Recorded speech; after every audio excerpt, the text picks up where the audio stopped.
he gets mailed to his house for a quarter, probably, residuals. That's the light. I guarantee he gets 30 a month from residuals. Think about that shit. If he don't do 30 a month, times 12 is what, 360. Yeah. 360. You watching one of those shows on HBO or Showtime? Like True Detective? I heard it's bad this year, though. The first half looks bad, it gets better. It starts to get better. What is it? Do you think it's because of there's no censors? Because I just watched The Sopranos, right? The Wire are finishing right now. Like, what is it? Because there's still executives for all those big channels. You think it's like they could take their time? And HBO, they got bigger balls. And I don't know. It's harder. I think if you're asking why they're successful, I think there's no limit. They'll get sexual, people like that. They'll get super violent. Do they show the blowing the hell up? People want to see that. And when you're doing a movie, I think within an hour and a half, you just can't tell a compelling story. You just got to put it all together so quick that you don't buy it. But when you have a whole season to get it all out, you take your time to set things up more, take your time, make it more believable. I don't know.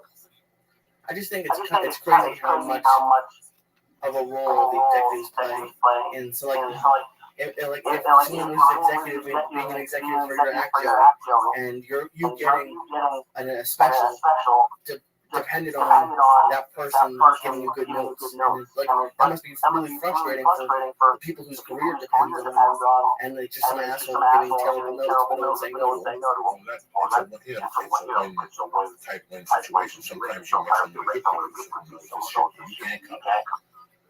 Sometimes you meet people that just fucking hate man. This town, Spider-Man, was just a bad motherfucker. He talked to people, he seemed picking shit up. And this guy was old. He was fucking 60-something years old, picking shit up. Carrying shit. Same time, I know people who kind of scared. And Spider-Man told him, who the fuck are you? His name is Joe. Check around I go, how long you doing this? He goes, I was an AP in fucking, like some movie from the 60s. He goes, I was also a freshman director of Village. I mean, so you follow me, he's been around. A guy like that talks to you, that's 30 fucking years. He knows the shortcuts. He knows where to fucking do this, where you can't do that because it costs too much for a car. It's going to blow up the flames. You got to get a license for it. If you do it immediately, you can burn the whole side down. You know what I'm saying? Like they have different experiences for you. But if you watch the shows that are cutting edge, those are the producers that you want to work with. The Oz. The Wire, the people that sat there, I don't know, but someone was like, fuck it, let's do it, let's stand, a fucking black guy and top a Chinese guy and have a fucking chicken, let's take a chance. No, it's never been done, it's gonna fucking be done. Those are the shows that are fucking tremendous, the Breaking Bad. I guarantee there was arguing on there. There's always an argument when you get notes. The Sopranos, I told you, they went time that they were going to cancel the show, episode 6 of the first season, when he was going to kill the kid up in college. Because they didn't want the boss of the family to shoot somebody. And David Chase had argued it's 2000. Everybody's shooting people now. It's not like the old days of the boss gives you a note and you go, fuck that. Everybody's doing dirty work. And they did it. And HBO got pissed, but they fucking showed it. So it's the guys that push the envelope, that change the game a little bit more, a little bit fucking more. Do you think it would have changed like now, like Logan did the show now? The Man Show? Yeah, completely different. Well, look at the Josh Bull CMT late night show. You couldn't say that. Couldn't talk about reefer. It's a late night show. Who do you think watches this show? People are 50 and 80? No. People are 20. Want to get one and smoking fucking reefer. Nobody has a reefer show at midnight. Yeah, they nobody. That's the show. Reefer at midnight. Somebody, QVC, he'll fucking break the computer. He'll break the TV. I'm a fat fuck. I have nothing to offer you. And look how many people come in to be smoking a joint, just talking shit for 3 minutes in the morning. People come up to me on the street, and they have one of the black ones. So he's the whitest guy in the world. Go, when I was on my back and said, I love the fucking periscope. I turn all my clients on. I fucking white dudes that don't even curse. They're fucking class. Okay? You understand me? People want to see two guys pop up at midnight. Boom! With a fucking, what's happening? The day's events. What are your numbers now? A couple thousand? 4,000. What's up, babies?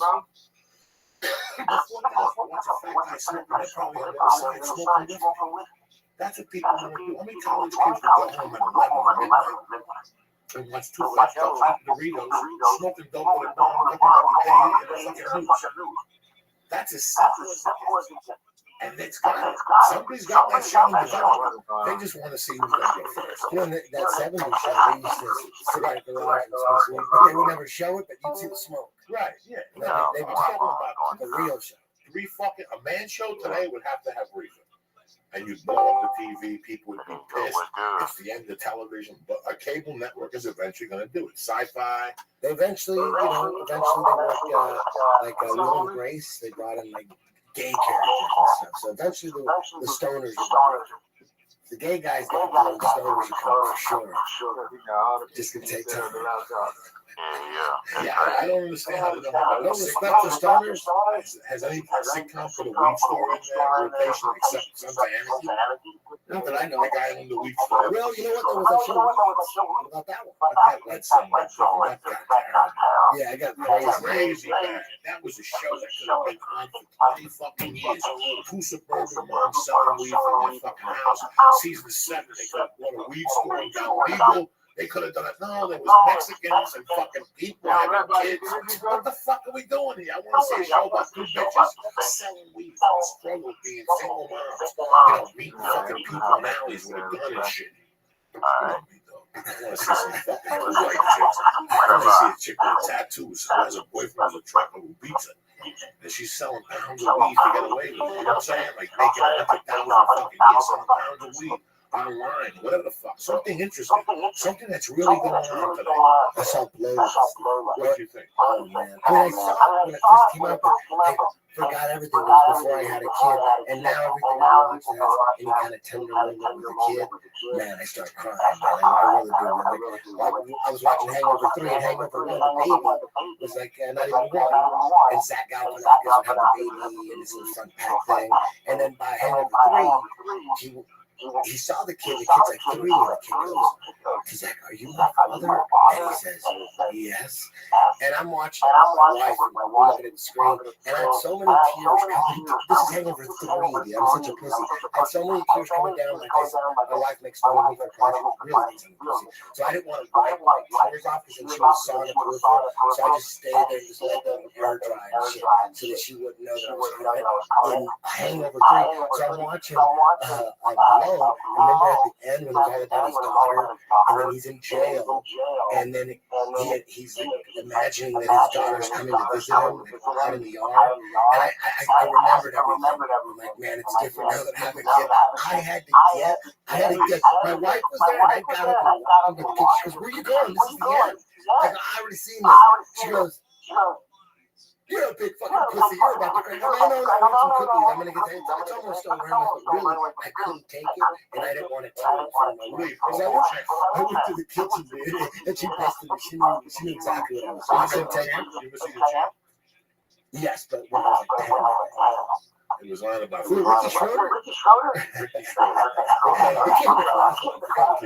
What should I put in the search? What scene is it? Kid and John Boyd. It's one of the best kid father scenes of all fucking time. That's a great movie. I watched 25 minutes of it in Chicago. It's gonna make me cry, man. This one, the final one.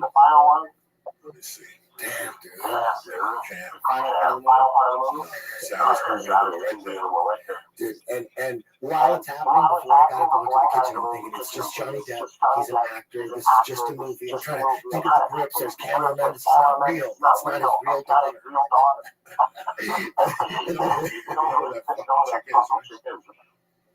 Which one? That chick that The kid while she was a kid, or when she was growing up? The kid. a video on that one. And who is she? She famous now? Eric Roberts' daughter. Oh, She's really? famous.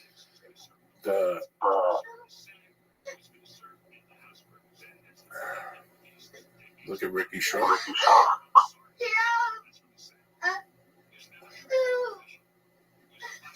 Was this before Silver Spoons? Fuck yeah. This is what put him on the map, Jack.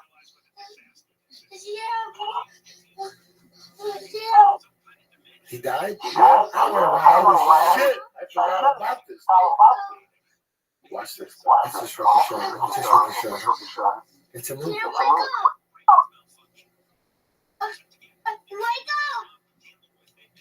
Is that his dad?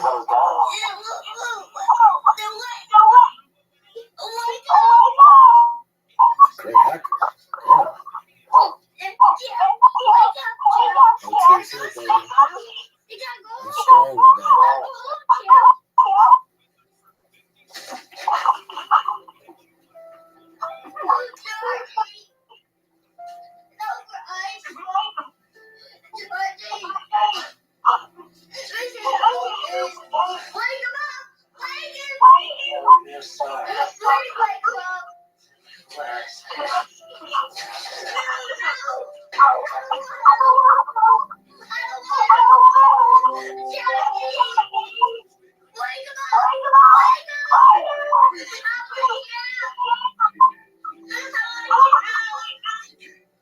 Please, TJ. He's gone. He's gone, son. He's gone.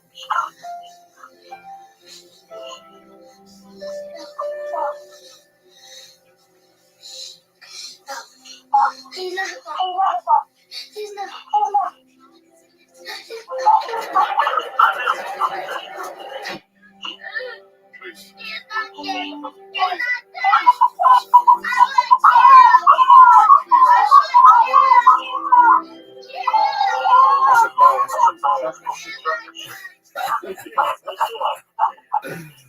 Man, he's a great actor. There's a scene in this when he tells him he's got to go because he gets him to take the horse.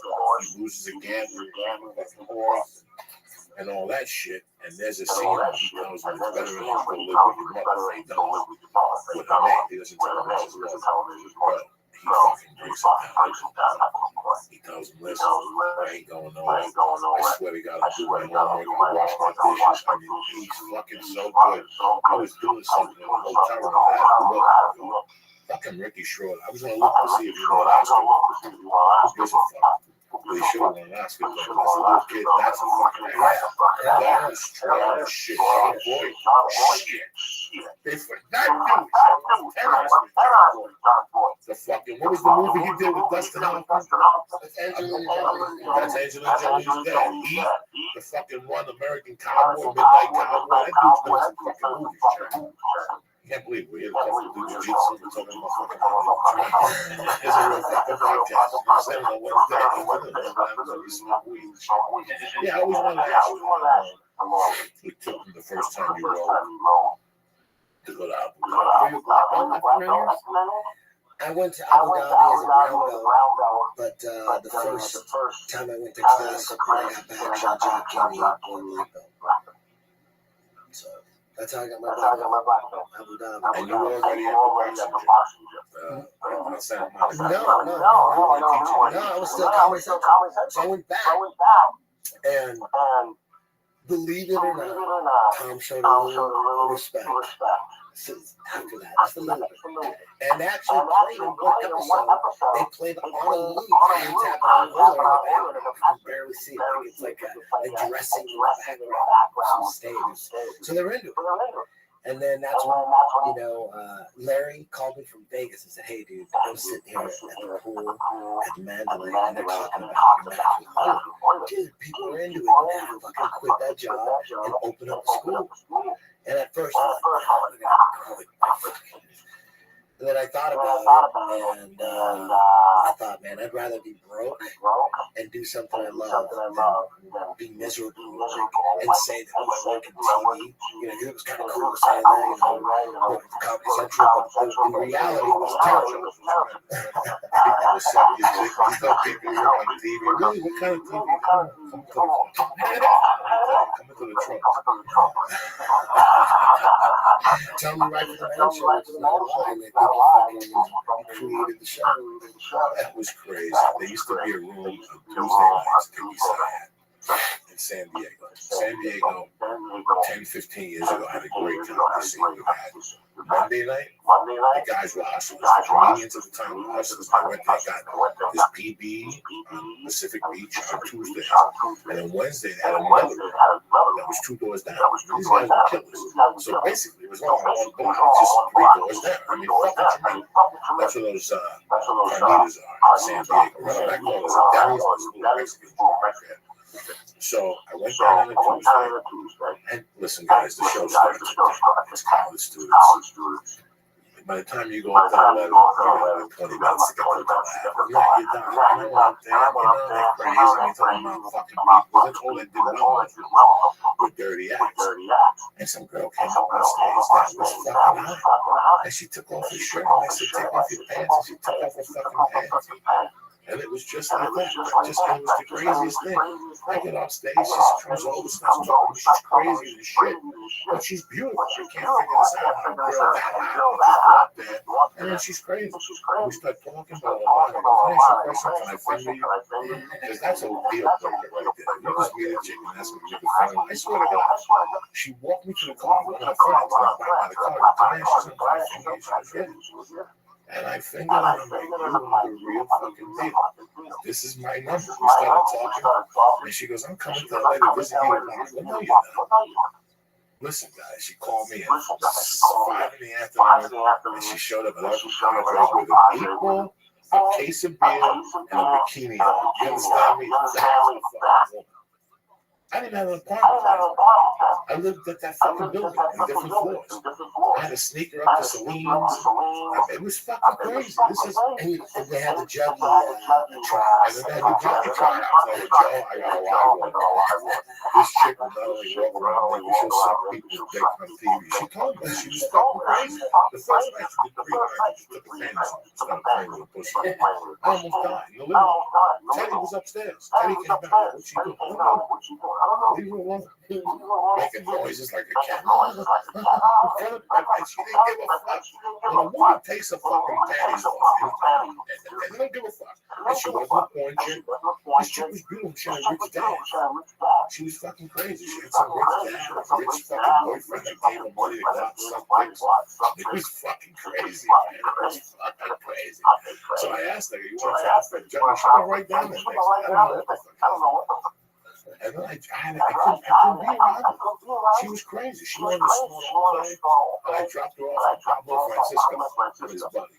And they took an RS County, and God knows what happened. She called me like 6 months later from Las Vegas. Pablo Francisco. I went to the improv. Pablo was there with some other crazy motherfucker. And the kid was with me, like 2 ounces of blood. And we did a couple of laps. And I listen, I can't hang. I can't left it. I'm the king of doing that. Leaving people. I left it. And she called me like 6 months later from Las Vegas. Where are you? I'm at some hotel. 80,000 cash. I'm staying with some Arabs or some shit. She was crazy. She was really fucking crazy. God knows what. People like that come and go in your life in California. They come and go in your life like that. But I brought up the Jiggy trials. I don't even know what you guys mean girls do at the Juggy trials. Hey, I wonder if that's up. Joey Diaz runs naked on the Man Show on YouTube. That could be up. Give some shout outs for doing that shit here. My main man, Watermelon, always helping us out with the podcast. Andre Silva, World of Aliens, Raymond Manson, Constantine Rain, Chad Calderon, John Fentros, and Ernie Esposito. I love you motherfuckers. No. Okay. It's not up there. Somebody took it down. Those dirty bastards. So this is the third EBI. This is the fourth. EBI 4. And this started as what made you want to do this? I just wanted to. One of your flies with the heat. What was that? Flies with the heat. One of your flies. One of your flies with the heat. Oh, Pretty funny. I just really just before I even thought of putting together a show, I was trying to figure out a way to make jiu-jitsu exciting. What was it about the point system that needed to be fixed?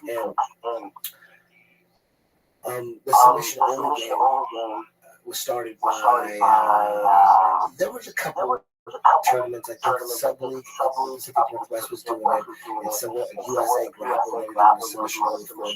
But when I really got to see what it was all about, I was, not into the point system at all. Sport jiu-jitsu just seemed it was just too boring, and you're never going to see that on TV, especially with the gi. When you're training with the gi, or competing, and there's points, any whatever it is, points.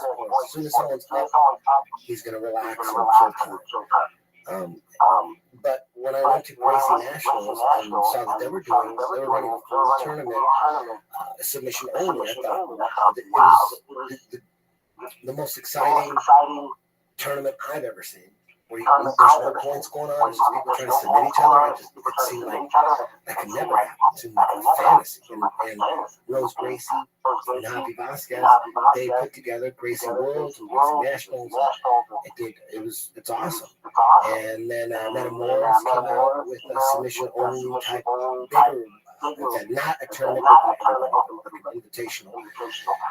But still, there was problems with the end of the matches. Like in Gracie Worlds or Gracie Nationals, if they go 15-minute matches, if there is no submission, both competitors are DQ. And that's the most important. That really brings out the urgency more than any other rule set.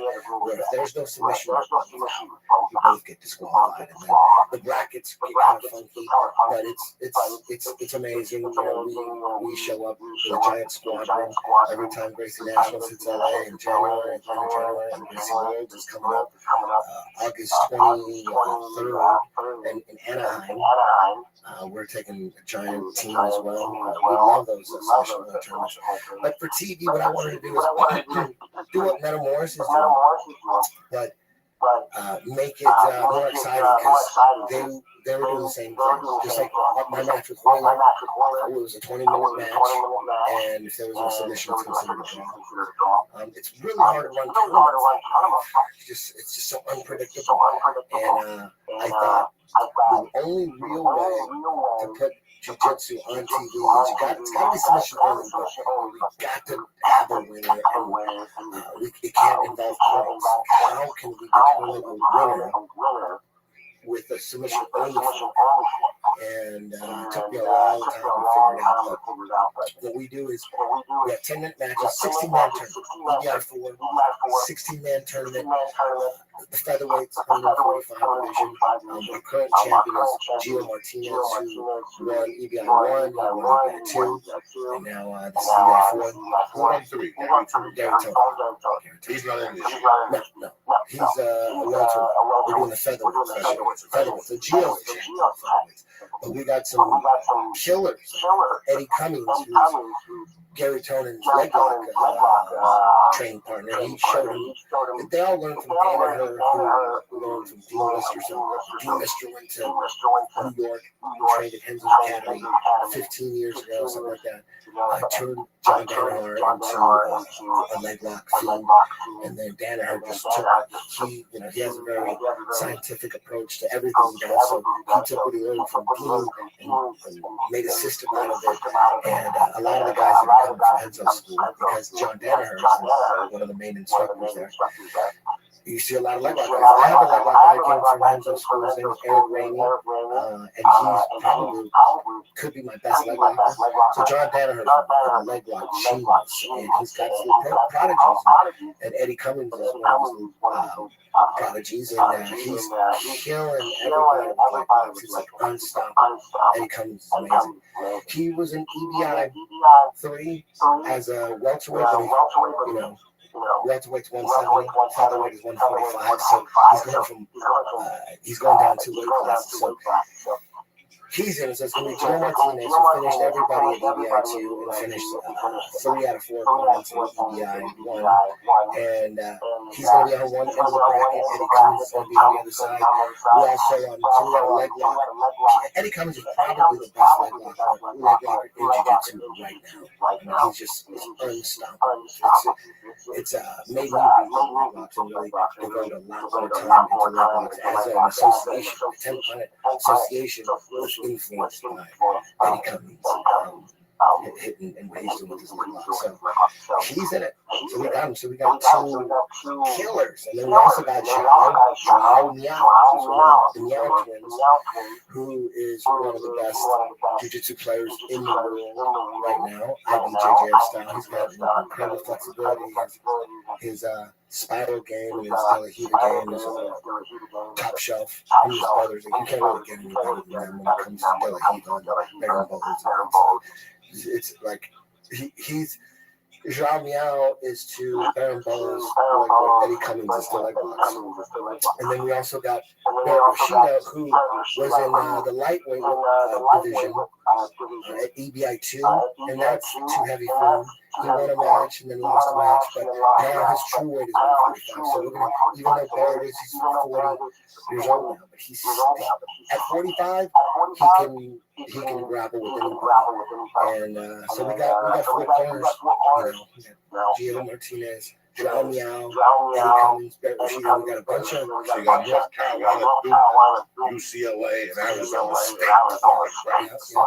And we got a bunch of other killers that are filling in the bracket too. Russ Muriel,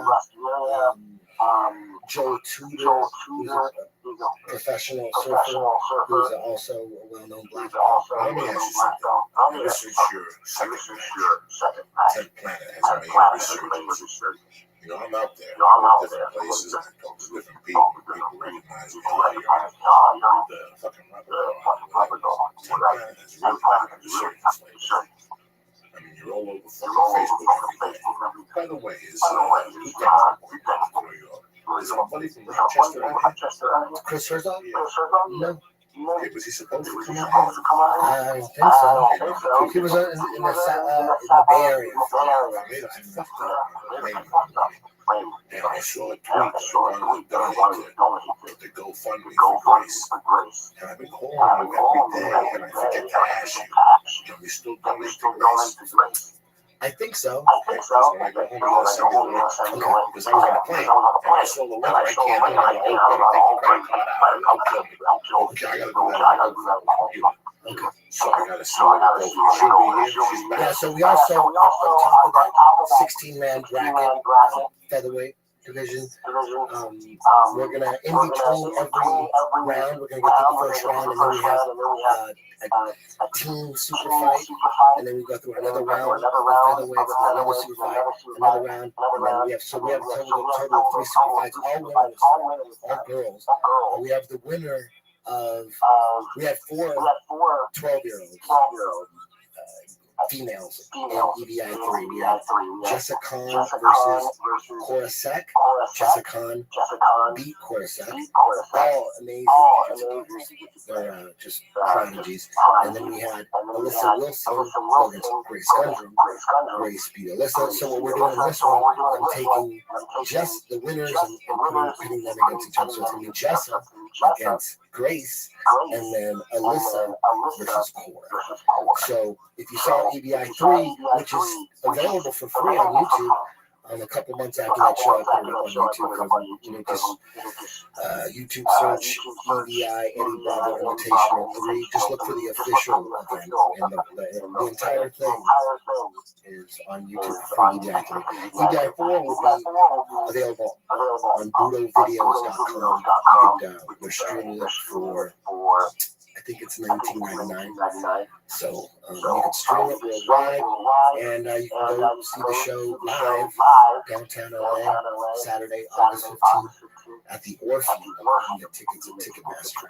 But that's great that you have the pay-per-view. And you can tape it and watch it online. Yeah, it's no, it's on TV. You can get it. It's online. You can't anywhere with it. You can watch it on your phone. It's really, I talk to people, I dropped the kid off at school, and there's a kid in Florida that was a 10 Planet guy. Burbank. I recognize him because I talk. So he used to go to HQ. I don't remember his names. I go to the fucking park off at the pizza joint. There's a 10 pound. He's a fighter. It's a 10 pound. He's booked like a fighter. He's thinner, maybe 170. What's his name? He takes his child over there. And then John Evans is a 10 pound. He goes to them at night. So a lot of geek people are going to 10 pound. One of them went there. One of them was there. When I started like he quit. He just signed up and fucking it up. Marlon Asamiya, he's in New York. He took a picture the other day of New York. He wanted to train. So a lot of people are making the switch to 10 Planet or adding it to their curriculum of jiu-jitsu. That's really fucking amazing. People used to go to one school, now people go to fucking two schools. I never heard that you could do that. Usually most schools have a no-gi program also, maybe on Saturdays. These guys are going, no, fuck, I'm going to go down there and learn from anybody. Most jiu-jitsu schools are gi-based, meaning you have to wear 3 days a week. Yeah. Most Wednesdays, like John Evans, Saturdays and Wednesdays, he goes no gi. You know, Hegan, sometimes you go to Hegan, there's no gi. They'll teach one move, no gi, a basic move that you can do gi, no gi. It's interesting. I just don't like people grab my fucking neck and drives me crazy. Well, the difference is 10 Planet is no full-time. Some of my affiliates have gi programs, but it's more just to get the guys in here, and then they'll eventually switch over to no gi. Look at fucking Josh. Josh put a gi on first time in 3 years, and he won fucking gold. About 6 months ago. Josh Cassini just put a gi on. He said, I just put a gi on, went down, I went the fuck. I took first. It's amazing. You know, it's good to put the gi on for those guys. They're doing it for so long when you're that good. I know all this got the gi up there. Tuesdays and Thursdays with your buddies and John This is a really sweet guy. You know, but this guy goes to Jared, the guy at the daycare. Jared Carlson. It's amazing you bump into all these people. So you're doing something right, kid. You're doing something right, kid. 10 pound everywhere, and singles, like Dre and shit, like Crooks. One day, fucking 10 pound guy's gonna get shot by a crook and shit out there flashing fucking DPs. And then you got the Boogeyman crew, that San Diego crew, they're relentless. They're building an army. Now they rolling around smelling feet at 6 in the fucking morning. When I get up at 7, they're already finished for the day. Doing jumping jacks and break dancing. Those guys are good for a reason. They don't fuck around down in San Diego. They're giving out free classes in San Diego. Like, come down, we'll teach you how to stab them, motherfucker. We got 10 Planet San Diego, we got Mesa. 10 Planet Oceanside. So we got 2 schools down. And that Costa Mesa? Costa Mesa as well. Brenner Park, Orange. Have you had in Vegas? That's coming. That's coming. Oh, soon. I heard it's coming soon. Vegas is coming soon. TP everywhere and shit. Yeah. No New York yet. Not yet. It's a tough It's one. like MMA. They don't watch it until they fucking unionize the hotels. That's the reason why. What is that? I don't know. This is what I've heard 1,000 times. I've heard that. Fertitta's hotels, his employees are non-union. Everybody in Vegas is union. So he's non-union. So something in New York, the hotels are union, and they want to make that whole chain union until Fertitta doesn't unionize his hotels. New York MMA's like, fuck you. And listen, man, New York is like, listen, you're getting a big envelope over there. We want a piece of it. That's it. We don't fuck around. We don't need you to come here. We got the Knicks and the Giants. We don't fuck about you bitches. You know, we got the Yankees, the Mets, the fucking the Knicks, the Nets. They got nothing. So why? I don't know the whole particulars. That's just the word. Yeah, that's what they say. It's because of the union. I mean, maybe the unionizing is maybe making criminals fatter. Maybe the Fertittas don't want to deal with the unionization like comes with it. I don't know. I'm just guessing. I don't know the basics. We talked about it. I just know, listen, politics don't approve something. There's got to be an envelope somewhere that's not passing the right hand. You're selling 900 seats. The problem with the UFC is the NFL don't tell you on Mondays how many people went to the fucking New England game. They made at the gate. And the line got big. About what? When you wake up and roast them, and they don't tell you on the paper what they made. Rez, I don't know if you can hear. What they made, what they gave them. Fucking the UFC does, even though they lie. Nobody tells you. Rez, I don't know if you can hear me, but I'm very happy you're here. That's 1.2. They shot $1 million off the top, right off the top. They paid $500,000. What they claimed 800? 800,000, and Ronda Rousey against the Brazilian will get $2 million downloads, but they won't. But the thing is that when politicians score like that, something's got to drizzle over here. You guys are picking up 3 fucking shows and one bragging about the gates, and they just busted the envelope in Vegas. You know, what the fuck? You're paying the fighters $5,000 a fight, 10 fights, $50,000, and make $7 million at the gate. You know what I'm saying? Meanwhile, Pat Cummins got 2 black eyes. He's bleeding from the fucking eyeball, telling people he's on his way up. That's why I turned it on. Pat Cummins is Joe Rogan. He's got 2 black eyes. He's bleeding on this side. He's like, I'm on my way up. He did. He made it to the ring. That was a good fight against Fade Out. And you can see Fade Out left the gorilla biscuits, Brazilian style. He's not on those fucking black eyes. He's not on those black hospitals. Did you see Jake Shields and Houston Marco? What do you think? You know what, man? Who's the market? But now I don't understand. What's his name is broken 2 people's bones, and they've never said nothing about his nightmare. Because he didn't hold it. He just, it was like so fast and so Right.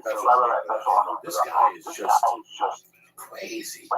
That's crazy to play in people's limbs like that. And I don't think Miguel was tough. I think he got his arm broken around getting tapped out. Yeah. And Tim Silver, he didn't even feel it. If you're not tapping, you justify a snap. Like this Palmeiras against Jake Shields, Jake Shields threw the punch out. He's not suspended for a fuck. What do? You're poking me in the fucking eyes. I'm not saying that Feja was poking. That was a good fight. Feja against that kid. Cummins? Oh, that was a good fight. That was a great fight. I thought Feja was going to punch him. Feja threw 20 punches, hit him with all 20 punches. Then kicked him with 2 up kicks, busted his fucking nose. He was on his back. You could see the blood on his nose. He opened the mouth. I mean, it was fucking tremendous. Bad times. Bad 8 takedowns. Baboon kept taking him down. Baboon. Then at the end, he just elbowed him 50,000 fucking times. That's all I had. No, it's great what you're doing, Eddie. I'm really happy that you're doing this show. It's amazing that you used to live in that house that was Shack fucking place over there. It's the way your little black shoes, your little jeans on, ready to go. You're at the bar, fucking crazy. Yeah, listen, man, there's no greater joy for me than watching this. I don't give a fuck. Well, Mike, for somebody called today, hey, you want to dance in the sun? That shit's sad. I know he's friends with Bruce Lee and his cute little fucking balls. Yeah, man, what the fuck is up? I'm going to the west side on a fucking Wednesday night at 6 o'clock to deal with 2 hours of traffic. Hang out with Chinese people and send some shit. Yeah, hang out with Bruce Lee, bitch. You like Dan in the sun. Oh, that's a bunch of fake martial shit. No flavor. I was there from the beginning, bitch. That was around with Bruce Lee fucking what the fuck? I still remember what this country felt like, but it's true. It's just somebody asked me, yeah. Wait for me. Hey, Johnson, 7:30. I'm bringing an invitation. He's a legend. And I saw him on the seminars he could put on. It was great just to see him there, man. I mean, that's real fucking history. That dude's like the George Washington of martial arts. He was there when the shit kicked off. You know, when I came from Cuba, there was a karate school here and there. There was jiu-jitsu, a couple judo schools, aikido schools. You know, it wasn't kung fu in the Bronx. Black people, they love kung fu. Black people love kung fu. They go fucking nuts. But when I came from Cuba, once I saw the Greens, I got beat out like a fucking hit with lunchbox. I got hit with the thermos. I begged my mother to take me somewhere. It was karate school. Renato's father, black dude, was just a black school, he wore fucking geese. He made him run on the streets. He was black. You had to give him an ID card in those days. There was a black lady with dreads who sat in fucking window. You had to give her an ID card. And she checked your attendance and gave you back the fucking car. Your gi had to be folded a certain way. Your belt had to be holding the gi a certain way. That was how crazy is that? That's insane. Mr. Orange. Yeah. Mr. Orange, this is 1968, guys. My English isn't even that good. I would go to PS 166 when my mother would go. In those days, you had to go Monday through Friday. And he made you run with your gi on outside. That's brutal. That's brutal. Barefoot. He'd make you run in the sun with the winter with your sneakers on. And then you'd see all the kids at school. They'd see you with the geese. So the next day, they'd pick a fight. Boys, karate boys. We saw you running through the shots. I swear to God, that's how it was. It was like a military. He used to hit you. How long did you do that for? Maybe 2.5 years. Because I got in there when I was. Whenever I started singing my school for boys, I cut it to Saturdays. And then I just stopped going because I got a job running around the block. So when I started going to sing my school for boys, I went like 4 Saturdays a month.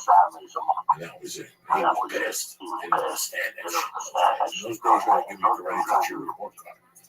And if your grades weren't good, you went to the class.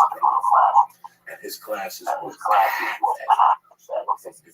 the kids' classes started like a 4, and you had to stay till 6. And then once you got your green belt, you could stay for your belt class. And even though I had my green belt, I was too young. You could stay and we'd sit on the side, ask the older guys to teach you a gig and shit like that. That's what I used to do. I was every group. And then my mom would come pick me up and smack me a couple times. Shut the fuck up. Because it was 3 blocks from my house. There was no car. You know, you just walk. So I had to walk over to my gear. You had to fold your gear a certain way. You had to check your gear before you left. It's a different fucking game. That dude was always at the school. If you wanted 6 in the morning, he slept in a cop. In those days, people slept there. They didn't go home like that. They just paraded at 8:30 at night. It wasn't like that. Listening to Metallica. You know, they were psychics for Jesus. Shit. Where did they hit you with? When I detected another guy had those long bamboo sticks. You doing the push-ups. We used to giggle. Like there's always a fat kid doing sit-ups and you giggle. He would fucking hit us with the sticks. Look at him. Look at him. At least he's working. The kid was crying and shit. In those days, they let the kids kick you. Like, and if you cried, they'd put you in the corner. What was the name of the school? Goju Karate. I remember it was a fist. You had to fucking have your patches on there. It was a fist. It's a Goju. Then you had to have shit on your sleeves. And on your back, you had a big fucking patch. You can make a shirt. But the fist, it was Goju. You could still get the patches. You could still get the patches. People have the fucking patches everywhere. So it was that classic Goju.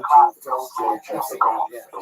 That was the name of the school. That's all. You don't ask for now. I remember he had the membership card. Yeah. And you could buy a bag for your gi, but I wanted the rough. I ain't paying no fucking $3 for a fucking bag for Mr. Whatever. I think I did buy the bag eventually. Because you had to have the bag for your gi. Because I think once you got to the older grades, you had to put they weren't boxing gloves. They were like other type of gloves, like blue gloves. And you had to put them on your feet too. They weren't really shin guards, like big gloves. They were like a thicker shade of red. Anyway, it was a fancy glove. I'm saying it's amazing that the way you're around how small the world is. They probably never fucking did. A great died this week, never fucking. Who's that? I died, man. 60-something years old. Comedian? No, boxing guy. Justin Fortune Gym. I got a call one night after the longest show. About 2 years after the longest show, I got a call from a guy named, hey, Mr. Diaz, this is such and such. I really like you in the longest show. I'm joking around. But I'd like to hire you to play a boxing trainer. Commercial. I go, okay. He goes, what's your agent? I gave him the agent information. He goes, no, you're calling your son. I had a national commercial.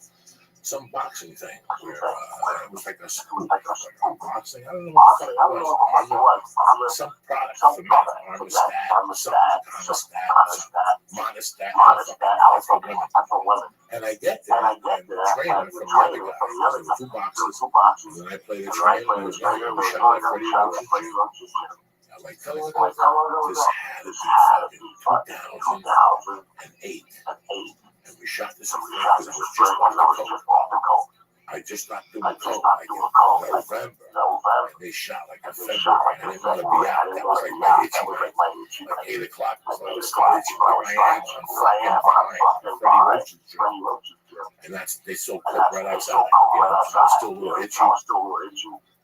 And I go in there, and this guy starts talking to me, and we start laughing, and we start giggling, and he starts telling me he's a ghost as shit. I say, do you work here? He goes, no, I'm good friends with Freddie. I used to box train here, and now I train fighters over at Justin Fortunes, and we became friends, and he told me before I left, he said something that nobody ever said to me. He said, listen, man, you're a really nice guy. You should really consider losing weight.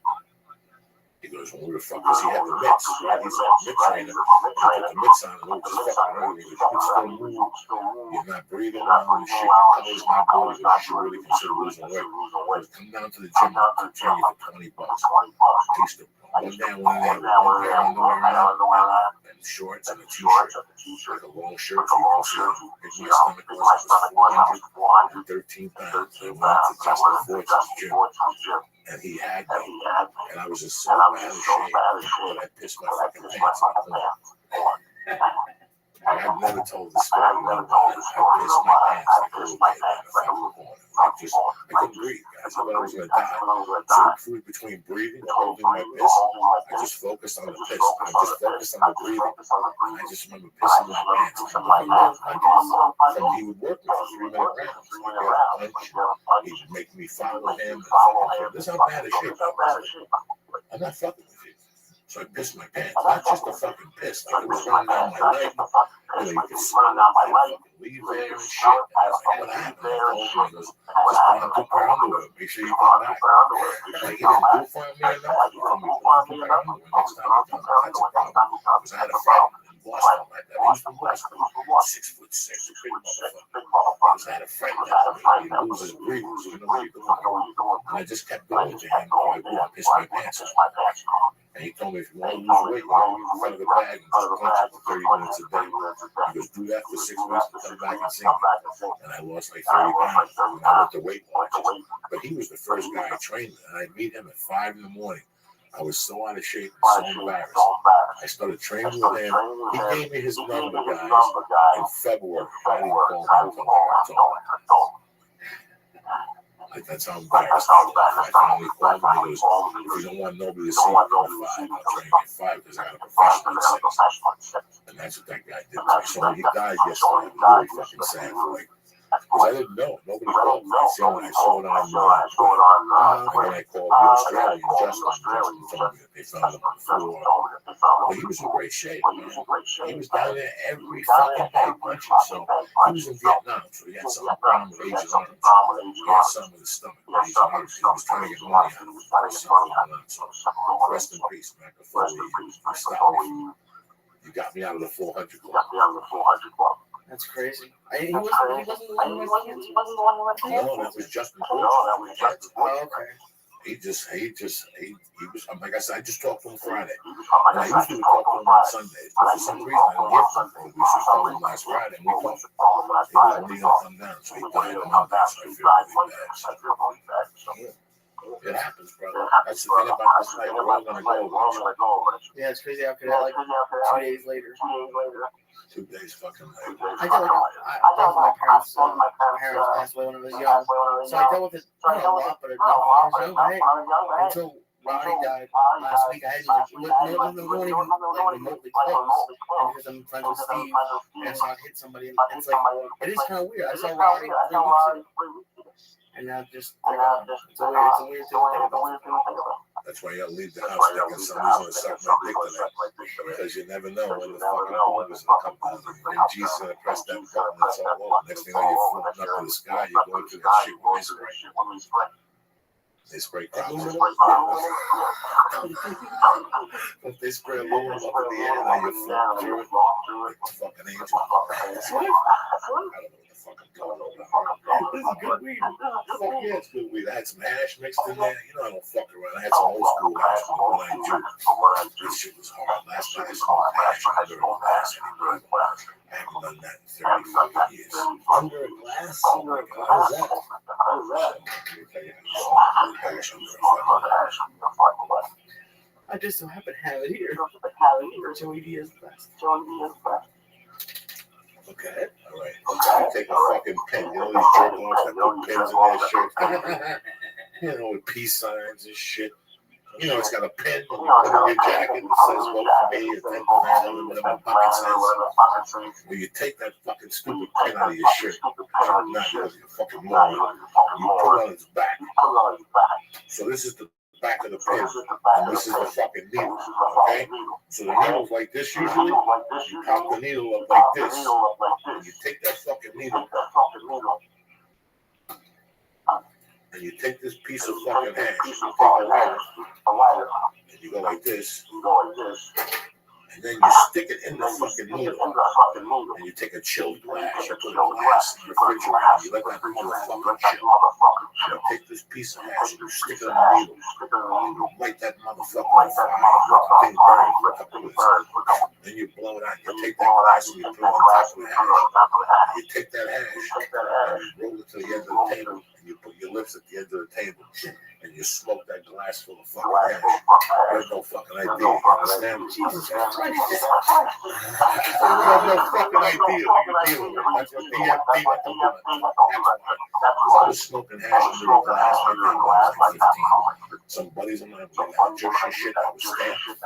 That shit will make you see a devil. I've only smoked it Oh, once. for starters, it's for starters, right? I love you motherfuckers. When he took fucking Alpha Brains when he came in here. Listen, Alpha Brain is the shit. 100% money back guarantee, and you don't even have to return the product. I told you 1,000 times. When the company does that, they believe in what they're fucking giving. Okay? As far as all their other products, I'm telling you, the hemp protein, the acai, vanilla, the chocolate, delicious, the best chocolate flavor you'll ever put in your lips. The testosterone booster, the fucking coconut oil for your coffee, it has it all. They got coffee, they got blenders. I can't help you with the blenders. I won't tell you how help you with the supplement. 10% Do you have any bars or anything? chocolate bars. No, I don't know. The Alpha Brand. I ate all that shit except the fucking the jerky. It's like deer or something like that. I can't eat that stuff. Okay. I don't like that stuff, but everything else they got is tremendous. Listen, go to Other.com right now. Other.com right now. Press in. Boom, you get 10% off. Don't forget about the new move. Don't forget about the turnaround 180 if you fucking fly. And they've got non-stop stuff to help you feel fucking tremendous. All right. Number 2. MeUndies.com. Let me talk to you about MeUndies because there's some risky shit here. I got to flow out of you people. All right. As far as I'm concerned, the most comfortable underwear out there working today for men and for women. When I go to jiu-jitsu and I work out, I always got MeUndies on because they keep everything in place. If I'm sweating my ass off, my balls are always dry and nice and warm, and that's what you want. You want your shit to be in place and you don't want to have sweaty balls. That's what happens when you wear those cotton underwear. Plus your balls fall out because the elastic always goes on the fucking side. You don't have that problem with MeUndies, okay? I would lie and tell you I have MeUndies on right now and they feel great. I don't have MeUndies on right now. It's 94 degrees. It's humid as fuck. All I got on is fucking powder and straight up fucking shorts. Nothing but balls and low from the cocksuckers. Anyway, what's it got to do with MeUndies? Nothing. I'm trying to tell you, MeUndies, they're comfortable. They got women and men selections. They got t-shirts. They got shorts. Go to MeUndies.com right now. Look at the great selection of women and men's shorts. You know, fucking women, they got women's styles. Listen, if these shorts keep my balls fresh, you know those styles will do for your girlfriend's little fucking mouth. Huh? You ever go in there and it just smells like baby powder? You're suspect because you expect to smell something. That's what MeUndies will do for your wife. Go to MeUndies.com right now and press in. Jerry, boom! And get 20% off shipping. No, get 20% off your first order and free shipping to Canada and the United States. It don't get no better than that, cocksuckers. Go to MeUndies.com right now. Number 2. I'll tell you what I'm going to do. All right? Get your first box on them. Nature Box, tremendous snacks. They send you one big fucking box filled with 5 different bars of yum yums. The coconut almonds, the what else? The chocolate nom noms, the French toast, granola. I mean, every week they're changing stuff over there at naturebox.com. And like I said, you know what? The first box is on them. Go to naturebox.com right now and press in. Go to naturebox.com/Joey. Go to naturebox.com/Joey. And what do they got to do? The rest of the information, and they got a box sent to the house on NatureBox. Who's better than that? And you know what? Limited time only, so get the fucking scalping, okay? The end of the summer's happening. You want to be skinny for fucking Christmas. You want to be able to put away your whites and put your colors on, and you're a fat fuck. You got to go. Nutritionist approved snacks. Naturebox.com, and the first box is on them. I don't know what the fucking shipping is, probably like $2, but the first box is on them. Go to naturebox.com right now. Get the best selection of fucking nutritional snacks. Forget about the vending machine, cocksuckers. It's over. Naturebox.com. You know what the best thing is? They get shipped right to your house. You're sitting there smiling, scratching your balls, thinking, fuck, I wish I knew you. And all of a sudden, fucking the UPS man is knocking on your door with battery bills. You understand me? You know what I'm saying to you? Uncle Joey, naturebox.com. Before we forget, you're saying, Joey, what else you got? Listen, how many times you get home? You get home, you're fucking hungry. You don't want to cook. That's the only time you think, maybe I should get a brother. Maybe I should get a girlfriend just to cook some fat fuck will come over cooking. I was my fucking lab once a week. But then you got to put up with bullshit to eat beans and stuff like that mother's foot. And you really don't give a fuck about that shit. Or you got hired a personal chef. Or you can do like Blue Apron. Let me tell you something. They send fucking meals to your house direct.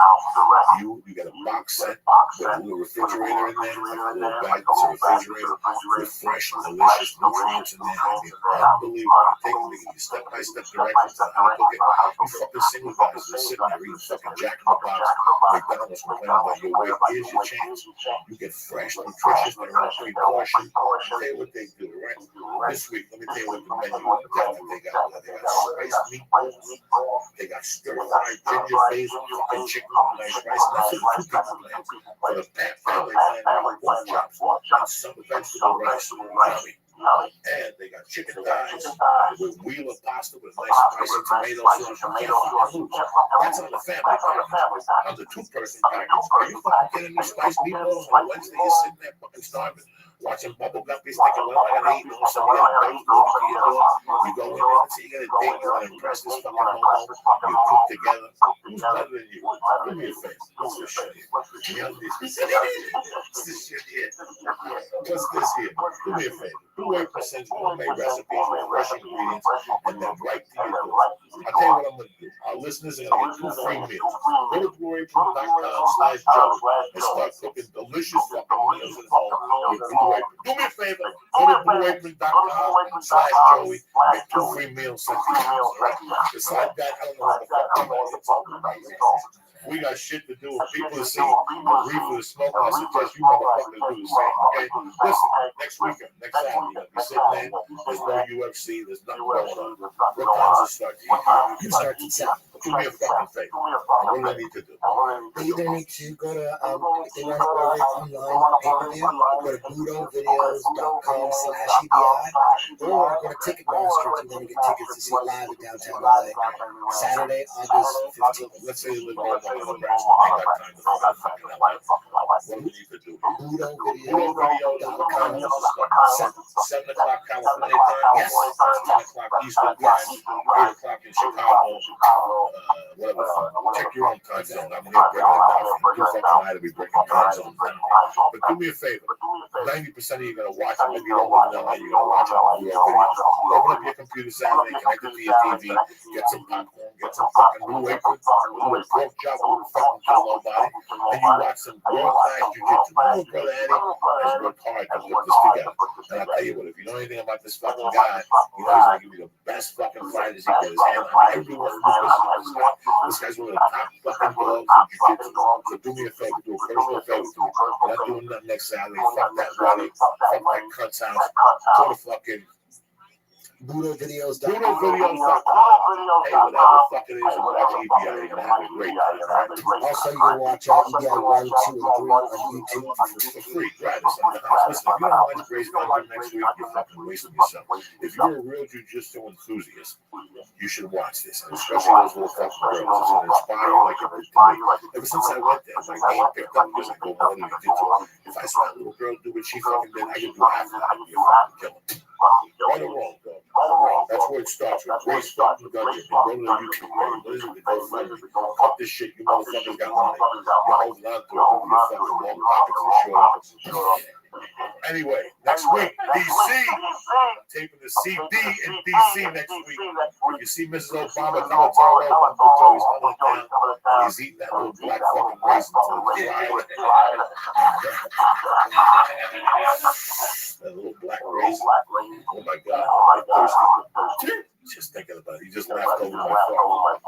Oh, shit. Oh, that was a nice and slow. I love you, Cox. Have a great weekend. Thank you very much. Thank you, Eddie Brown, for coming in. EBI next Saturday night. Lisa Ayat, Toronto for the podcast. Get down there. LisaAyat.com. It's all over. They shot 60 fucking bullets in what, 2 seconds last night? Oh, really? They had some machine guns down there. The fucking chief of police. That never calmed down. It never calmed down. It never is. Because every time something happens somewhere else in the country, a little spark happens there. They don't forget that. That's the Midwest. It's not like they're living it up like the fucking Kardashians and their dead slipping pussies. You know what I'm saying? They don't have much. So when you don't have much, you get stuck in the same fucking song and dance, my friend.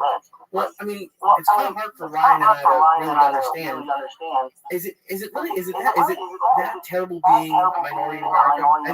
I think for white people, we know it, but we really don't. It depends where you live.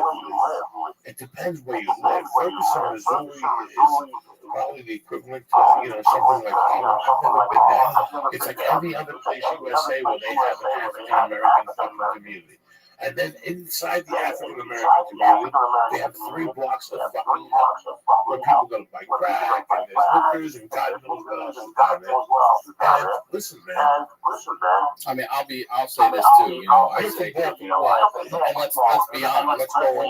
I am from Baltimore, but when I say Baltimore, not those neighborhoods of Baltimore.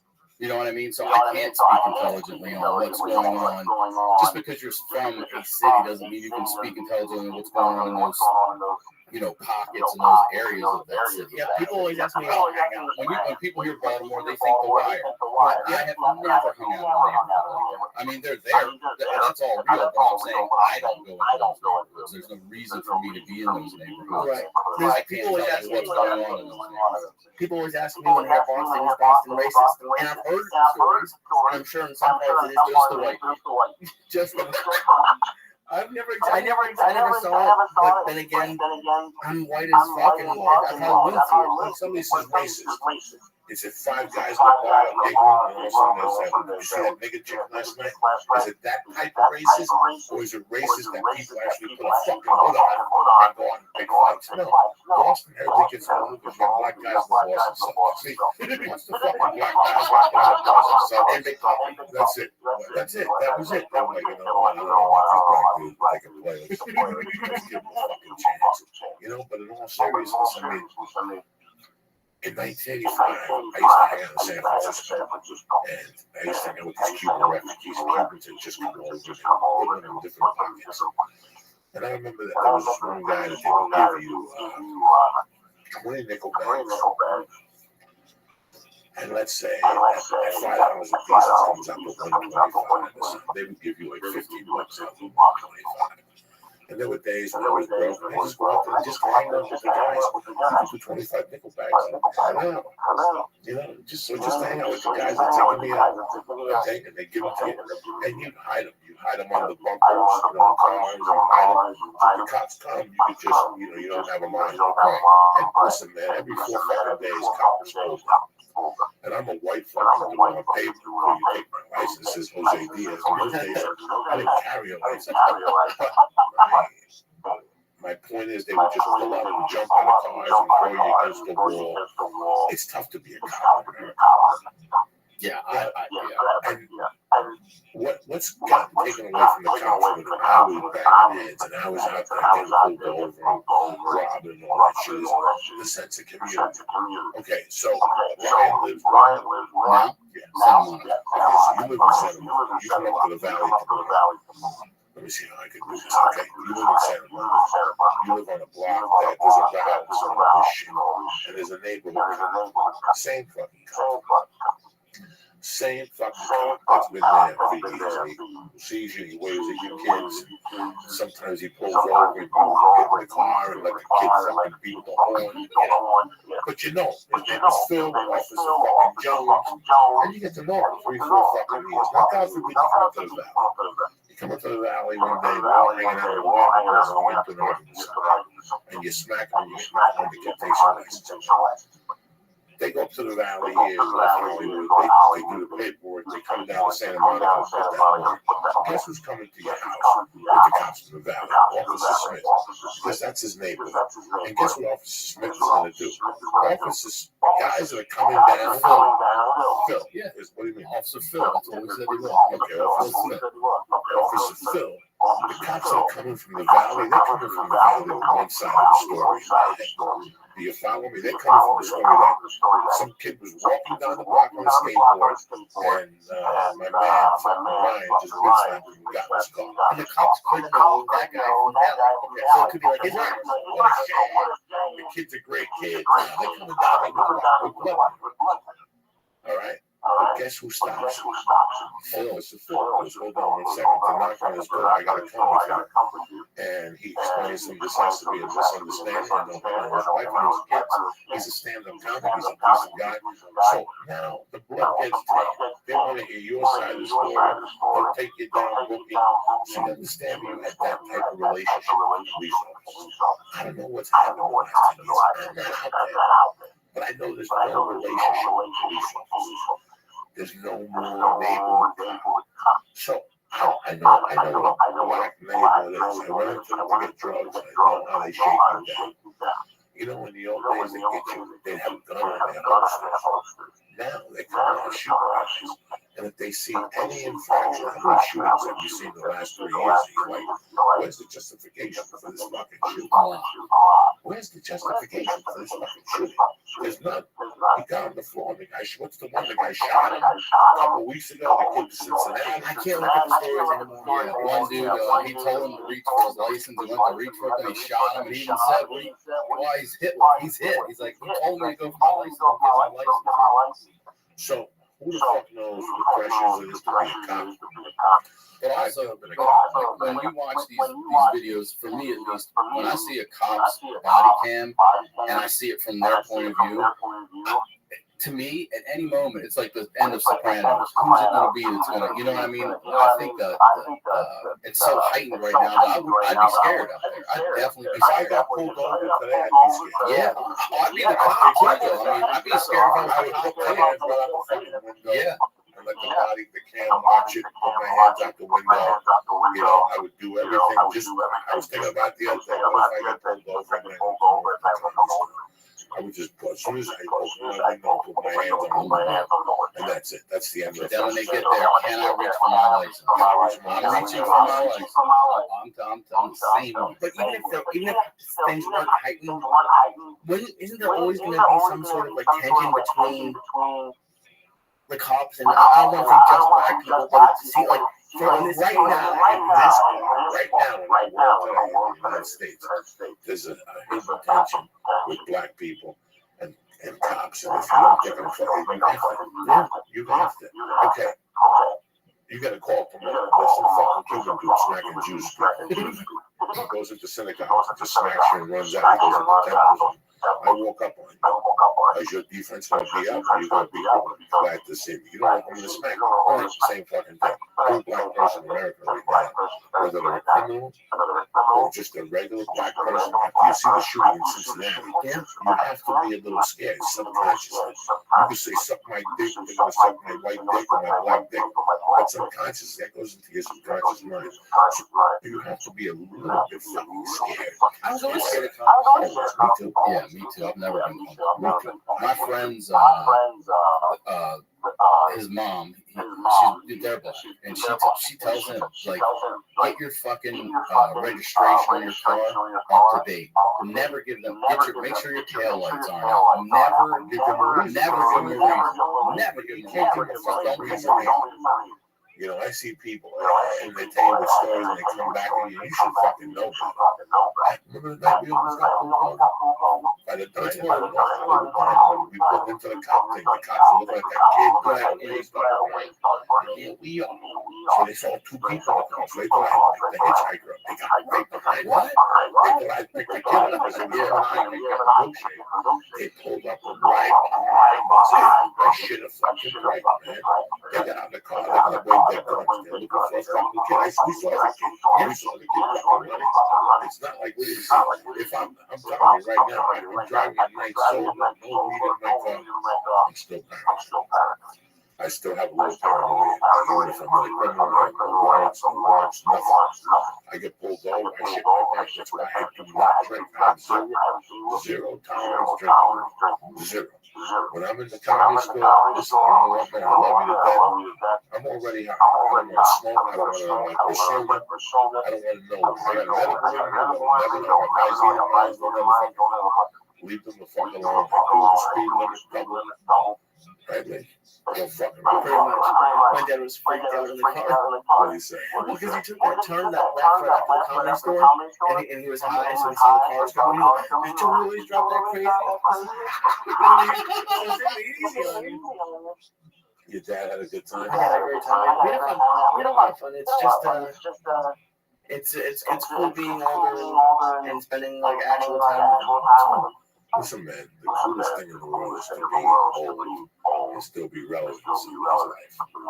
I can't imagine being 74 and kids coming up to me and joining me and saying, Grandpa, what up? I'm not even their grandpa. They just see me and go, hey, man, my big brother used to listen to you. You want to get high? And I'd be like, fucking, even if I didn't get high and I had a fucking oxygen machine, if I'm 78, two young kids come up to me and say, my brother said he saw you at the airport one night. You want to get high? You ever get high with somebody else? Yeah. They have a great time. They have, especially if you get them high for the first fucking time. Harry's dad to the show on Thursday night. Harry Shafir. And I threatened Harry. I'm going to stop. Don't do it. Don't do it. Dad's never smoked or never been high. I gave him CBDs for his arthritis. Mr. Shafir's a trip, you know, and I played the message to Steve Simone, and we both were like, that's where Harvey gets his loyalty. You could hear it in this guy's voice. He's got like that Yiddish accent, right? You know, it's just amazing. And what a great message he left me about. He looked to reciprocate the favor. If you're ever in the DC area, please don't hesitate to call. He's got me. So Harvey said, they want to come see you Thursday nights. Put him on the list. So I give him a little animal make him dance. Yeah, what kind of Jew would I be if I would give a fuck? How did the fucking Jew God look at me? No, Joe, you're slipping. That is a top Jew I sent to you, and you leave it fucking open. Fuck yeah, you gotta give fucking respect to the top fucking Jews. Put in their food. Have like a waitress tell them whatever they're eating. It's just Shafir. I let him know he's on. Go home and see a devil. And say fucking Joey, tase me. Tase me. You get back to Baltimore all the time? I don't get back as much as I want to these days. I used to go at least once a year. It's been 2 since I've been back. We just had a baby, so. Who's left in Baltimore? So I have a twin brother, fraternal twin brother left. But he actually just moved to Delaware, and my younger brother lives in Baltimore. I've got my cousins who I was raised by basically grandmoms and everything. We have a product of divorce, so extended family. So I'm tight with third cousins, great aunts, help raise me, stuff like that. So all of them are still there. I'm thinking this new shit. I'm glad that you like me. Oh my God, I make that away. I tell him every time. He does? That's what he had to change. Like his wife said to him, I have a sister down there, and there ain't dick to do. If you're into boredom, they have two beaches though. The summers are Yeah, there's stuff down there. The summers are good. Because he said, even my brother said, "Well, it's very thick." I go, "Where's the bar?" This is a bar. I go, "I know he gets cold from time to time down there. They got cold." Everybody's got Well, they call it that. And then my brother was in Delaware, so there must be at least some college town. I don't even know. you might as well be on an island.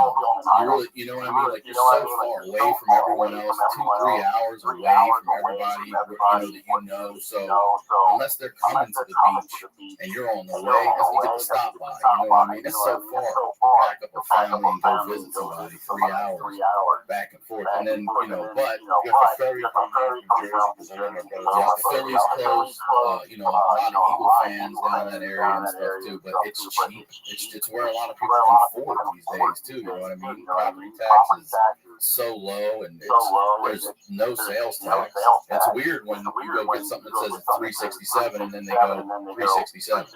You're like, oh yeah, there's no fucking sales tax here. So it's got its advantages, but yeah, you gotta like to do a lot of nothing.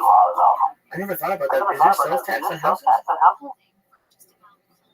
No idea. Good In California, it's 10%.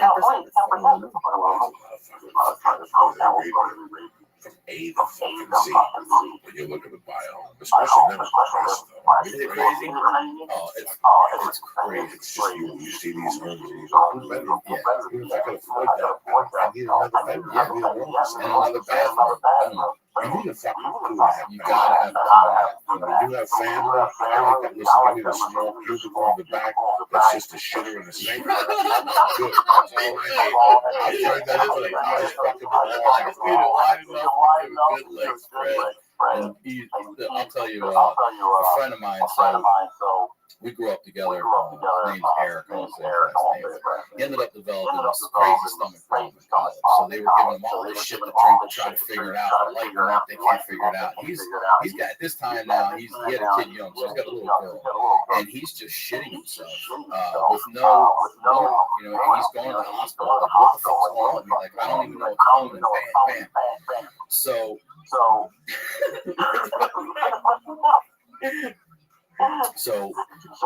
now I forgot what I was saying. He shit himself. Yeah, he couldn't stop. He went to the hospital. So he went to the hospital, and I forgot what I was saying. Stardust crept up on me.